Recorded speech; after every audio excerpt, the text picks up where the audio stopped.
Nasa isip lamang dinggin mo, damdamin mo ang landas na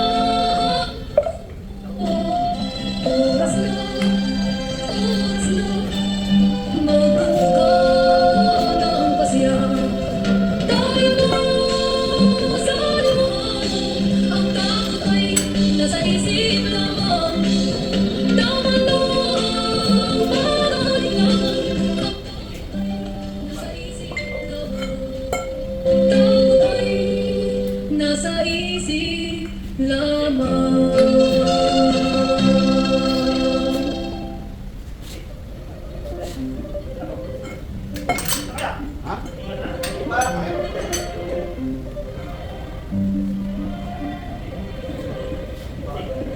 Ang mahal kong Pilipinas, lupain ng ginto't bulaklak, pag-ibig na sa kanyang pala, nag-anan na kandang at sa kanyang liwali at ganda, dayuhan ay nakalina.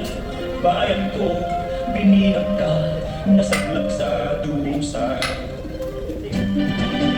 Ibon ng may layang lumipad, kulungin mo at umiiyak. Bayan pa kayang sa kanila, ang dibat nasang makalabas. Pilipinas kong minumutya, pugad ng luha at kalita. Aking makita, makita kang sa tagkaya.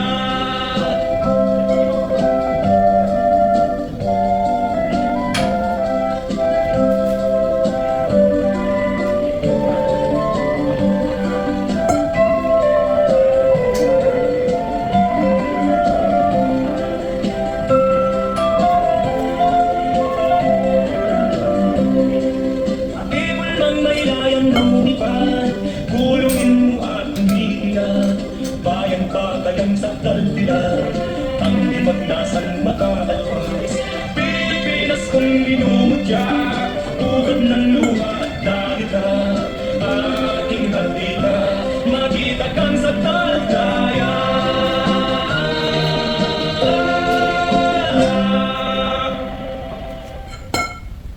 Wow, ganda ng taste in music. Pa-share naman ng advice by voting for your favorite music at the TikTok Music Awards 2025 on June 13 at the BGC High Street Amphitheater with Ben and Ben and other OPM artists. Entrance is free. Nothing now. Stand to win a chance to perform at the Music Awards plus camera and light as well as Apple AirPods every day when you purchase TikTok. See you at the awards and learn more at TikTokPH.com. Explore new ways to tune into your music with Spotify Premium. Smart Shuffle adds recommendations into your playlist to show YouTube sounds, where you can make use of the shared experience when you host a jam, where you and your friends can head songs and listen in together. Have the banner to learn more.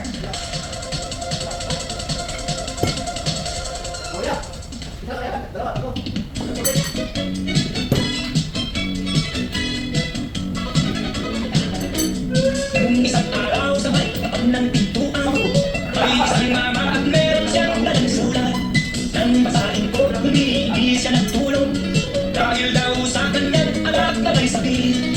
Siya'y abitana, patay na muna, kaya daw naglasing dahil sa problema. Sa awa kong tinupot ko ang piso sa bulsa, ang sabi niya ay mama kulang dagan pa, kaya ako dumupot ng 10 dinagdagan. Siya na may nakangiti at biglang lumisan, siya'y sinundan ko, di na nalalaman. At siya'y nakita ko, pumasok sa ilaw-ilaw. Ako'y lumapit sa kanya at siya ay nabigla, parang nakakita ng multo ang mama.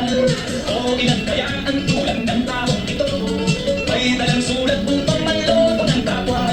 Pag nakita nyo itong taong ito, mag-iingat kayo, baka kayo'y maloko.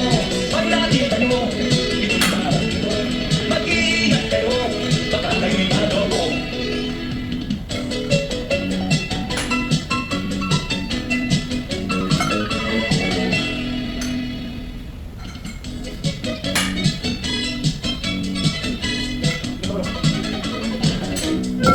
Isang araw sa may tapat ng pintuan, may isang mama at meron siyang dalang sulat. Nang basahin ko, humingi siya ng tulong, dahil daw sa kanyang anak na may sakit. Siya'y abitana, matay na muna, kaya daw naglasing dahil sa problema. Sa awa kong tinupot ko ang piso sa bulsa, ang sabi niya ay mama kulang dagdagan pa, kaya ako dumupot ng 10 dinagdagan. Siya na may nakangiti